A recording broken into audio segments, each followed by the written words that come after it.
Israel is our favorite country in more ways than one. One, indeed, it's a very important country, very key friend of India. In fact, if you go to Israel, don't forget to buy a t-shirt that has the map of Israel and says the largest tiny country or the tiniest big country in the world. Because Israel determines many things in global diplomacy, global power of balance. It's also a remarkable country, very talented, very progressive, very courageous, and very strong at the same time, politically completely messed up, which also makes it our favorite country. Because if there is one country in the world where politics is more messy than India's, it's Israel. Now, that's an argument, I've mentioned this to you earlier, that's an argument I once had with one of the Israeli ambassadors. And I said, look, your country is probably has the most messy politics, more messy even than India's. He said, no, no, no, you are wrong.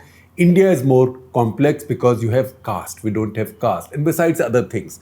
But I insisted that Israel was messier. But look at what's happening in Israel now. In 3 years now, Israel is heading for a fifth election. Israel already has a new prime minister. A prime minister had come into place 10 months back after almost 12 years of Benjamin Netanyahu.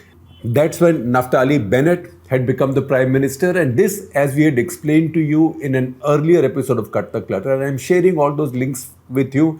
You can look at them.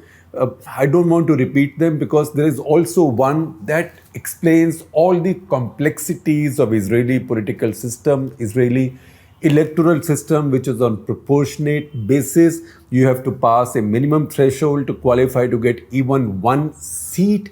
And also the seats are allocated on the basis of the total votes you get. So almost nobody, it's impossible at this point for any party in Israel to get a clear majority.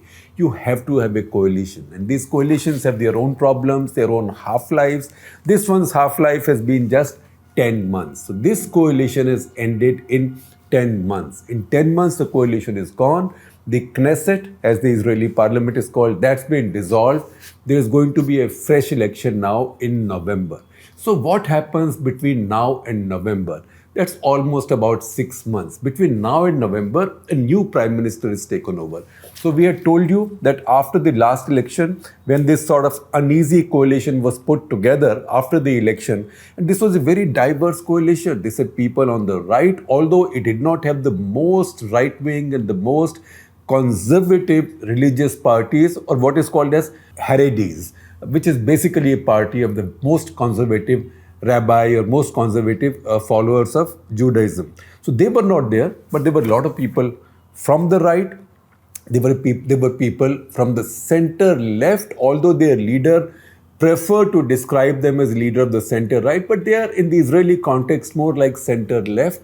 So their leader, Yair Lapid, he and the person who became prime minister, that is Naftali Bennett, they decided to take 2-year swaps. That for 2 years, one will be prime minister, the other will be foreign minister, and then vice versa. And similarly, for other key positions in the cabinet, they made this same arrangement. My number 2 will be this, your number 2 will be this. All this I explained in an earlier Clutter, so I'm not repeating. Please check that out. Now, what's happened now is that Mr. Bennett's coalition lost its majority. It's lost its majority. Why? That is the issue.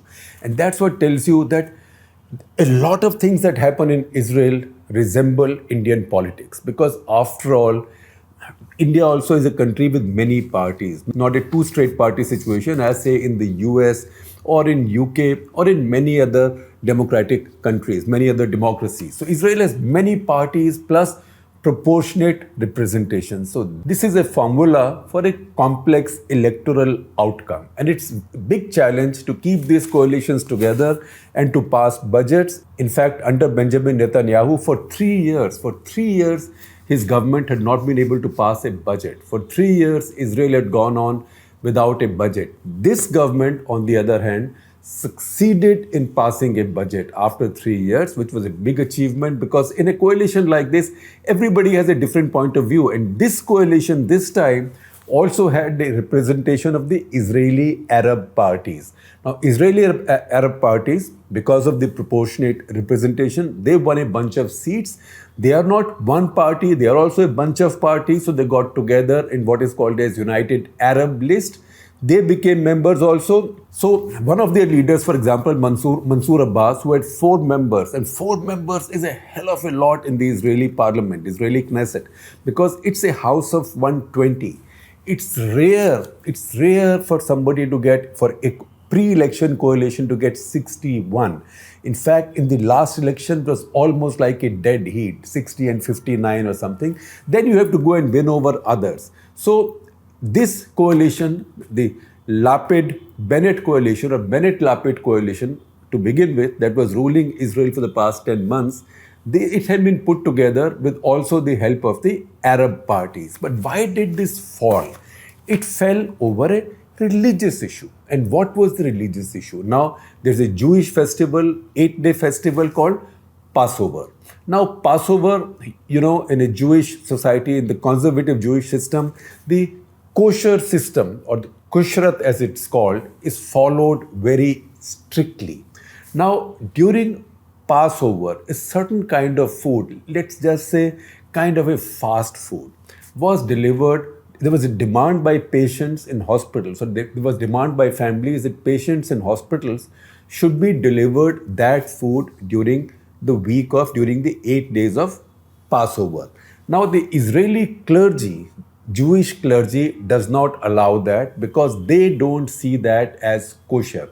So the chief rabbinate of Israel, which is really the council of the head clergymen, they had ruled that you cannot serve that kind of food during those 8 days of Passover because that's a very religious and holy period.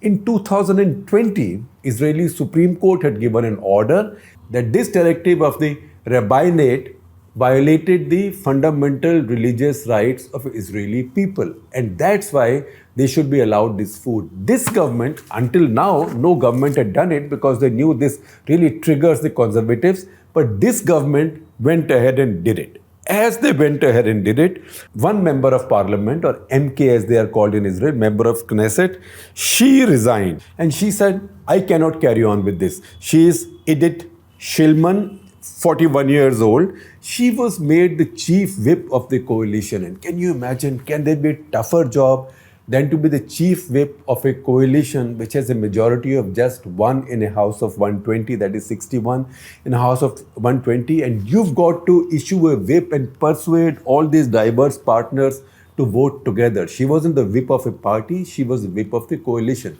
So she had struggled enough getting these people, diverse minds, to come together and pass a few things, including the budget. But now she said that, look, with these changes and the kind of pushback I'm getting from the religious right, I can't continue. Forget being the chief whip, I can't continue in the party. And as that happened, the coalition lost its majority. Now, there were other issues linked to religion. For example, on marriage, the control that the most conservative rabbi had over, say, kashrut, that is declaring what is kosher, what is not kosher. It goes beyond food, but food is most of it. Kashrut. Second, marriage. And third, conversion. Now, conversion to Judaism is a very complex process and takes a long time. It's equivalent to passing exams, learning theory, practical, everything. And then it is the rabbi who then decide who can pass this exam and be admitted to Judaism or not, or can become a Jew or not. This is not a quick conversion as in some other Abrahamic religions. So those powers over marriage, powers over kashrut, powers over conversion. Again, in a modern country, these powers remain with heavily entrenched rabbi, and they don't want to give up control. Just as you go to a religious place in India, say you go to any of these famous temples which are under the control of the pandas. They don't let an outside priest come in. The moment somebody comes in, the moment a devotee comes in or a pilgrim comes in, some panda takes control of the pilgrim and says, so and so is my client. Now this also cuts across religious lines. For example, if you go to Ajmer Sharif, then you have all these khadims who all claim to be descendants of Moinuddin Chishti himself, no less. All of them have the second name Moini, which means they are descendants of Moinuddin Chishti. And one of them will come and take control of you, or take charge of you. Control is the bad word. Take charge of you and escort you around. Obviously expect a fee. Get your number and details. So in future, if you ever come, you are so-and-so's client or so-and-so's guest, you can choose your words. So similarly, the clergy in Israel has a lot of power. And since this coalition had some liberal elements or center-left elements, they were questioning some of this. For example, there were issues like which rabbis can conduct conversion.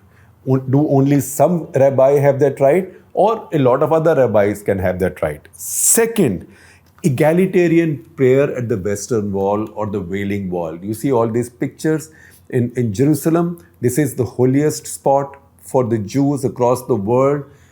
Now, Jews come there, and when they pray and mourn at the Wailing Wall, right now there is gender segregation.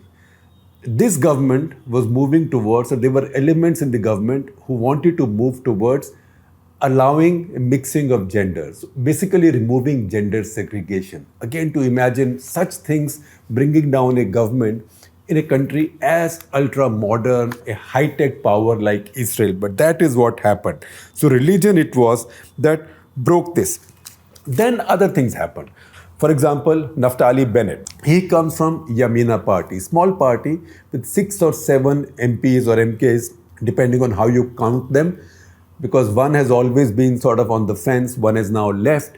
Now, he went to Washington, and in a joint appearance with Anthony Blinken, the Secretary of State. Now, he had improved Israel's relationship with Biden's America, which would not have been possible under Netanyahu. And he made a few concessions. For example, at his joint appearance, he described the West Bank as what? But West Bank. These are occupied territories, West Bank. These are areas that Palestinians call their own. These are controversial. And that got people very upset. That got the Jewish right or the Israeli right very upset, because they prefer to describe these as Judea and Samaria, which is the biblical name for these territories, and which is the name the Jewish settlers on the West Bank prefer to use. And for a long time now, Israeli leaders in power have been using Judea and Samaria and not West Bank. But he did, and that also became a kind of a breaking point. So all of this led to this one MK walking away, Edith Shilman. And then the fall of the government, dissolution of the Knesset was delayed for some time, but this has now happened. And as was the arrangement, Mr. Bennett has now gone away. And Mr. Bennett has also said that he's not going to be participating with election anymore. He's retiring from politics. And you know why? Because all the opinion polls are now showing that he's become so unpopular. In fact, he was never a big popular leader. To have him as Prime Minister was a little bit like having Mr. Gujral as Prime Minister of India, because, he didn't have much support. This one at least had 6 or 7 MPs. Mr. Gujral didn't even have that many, but he was a bit like that. He was a smaller party. He was a compromise candidate, because what happens when you're putting together a coalition, then the small parties also have a lot of negotiating power. He had a personality of his own. He had been a leader of a settlers organization called Yesha on the West Bank, and he had made friends on the left. So that is how he got the prime ministership first. So in this funny proportionate system or cruel proportionate system, the current opinion polls are showing that Bennett has become so unpopular because of all these things that he's done, and because mainly it's the price he's paying for managing such a diverse coalition for 10 months, that his party will not even get 1 seat. He will not get to the critical mass of votes to get 1 seat, which is why his retirement has become inevitable. So he's gone away, and Yair Lapid. Now Yair Lapid, 59 years old, sort of young by Israeli standards lately. He is a very interesting character. Yair Lapid did not even pass his high school, and I'll share with you a long profile on him, a beautifully written long profile from Haaretz on Yair Lapid. He did not even pass his high school, but became a journalist. It did not hurt the fact that his father was a senior journalist in an Israeli newspaper, then quite popular, called Ma'ariv. So he became a journalist there, and soon enough he got a column, and the column became very popular. He wrote that column for 20 years. That wasn't particularly a strong political or opinionated column in that sense. In fact, if I read his interviews and if I read this profile, he describes his column's content more like Israeliness. So that column ran for 20 years, very popular. Nobody could shut that column. And then he became a TV host, he became a lyricist, he became a singer, he started acting, he became a model, all kinds of things. And so he became quite a cult figure in his own right. His politics was a little bit on the liberal side, although to begin with, he said that his party was that of the center right, but increasingly, because Israeli politics is dominated by right now, I would say, and a lot of the well-informed observers say that his party is more like center-left. Now, what's going to happen in November? There's been a snap poll now conducted by Channel 13, which is a reputed Israeli opinion poll. That shows that today's election is held today. There'll be a dead heat, 60 and 60. So once again, the deadlock will not be broken, and who knows, 6 months later, there'll be yet another election. So 5 elections in 3 years, maybe within 4 years, there'll be one more, and God knows when will this settle down, because as we stand, there is no particular sign that Israel is going to get political stability. So how do I conclude this? I conclude this a couple of comments from Haaretz. I know it's a liberal newspaper, it's a left-wing newspaper, it's a newspaper of the liberal left, and there are others on the right like Times of Israel, etc., where at least we can read in English. But Haaretz is a reputed newspaper, they write very well. So there are two lines that they've used, two descriptions for the current politicians of Israel. They say that Israeli opposition, that is Bibi Netanyahu, Benjamin Netanyahu, that has no respect or no time for human suffering. And at the same time, Naftali Bennett has had a patronizing attitude towards his not just deputy, but his successor to be by arrangement, that is Yair Lapid. So he wasn't able to keep his coalition together, and Netanyahu would not let the coalition run. Then Haaretz says that Israel's parliament now, or Israel's politics, has too few responsible adults and too many opportunists. Now the fact is that you could say this pretty much about the politics of any other country. The other thing, finally, that we can say with clarity, so the next election will be yes to Bibi Netanyahu or no to Bibi Netanyahu. Having said that, now we are heading for our 5th anniversary at ThePrint, 20th of August. So now, leading up to our 5th anniversary, occasionally or often enough, I will explain to you one unusual product that we have developed at ThePrint, because we have done many. So for today, let me talk about something called Last Laughs. So Last Laughs actually is a play, maybe too clever by half, on having the last laugh. Having the last laugh is when you finally win something. But Last Laughs is the reverse, which is not that you finally won an argument, but basically you can have a laugh at something, whatever your view or argument. And who makes that possible? Great cartoonists. So India has fantastic political cartoonists. Every day, our newsroom gets together and selects the best political cartoons of the day from all of the Indian press, not just English press. We try and reach out to the regional press also, wherever we can understand or wherever a translation is available. And that's a daily feature. Please check out #LastLaughs. It's very popular, and send us some suggestions and ideas. For Sundays, we make a further innovation to it. And that innovation is, on Sundays, we pick up the best political cartoons and cartoons on important issues from the media, essentially English media from across the world. So please do not miss out on these innovative products. I am showing some samples to you on the screen, and as we go ahead, I will explain some of the more such products to you.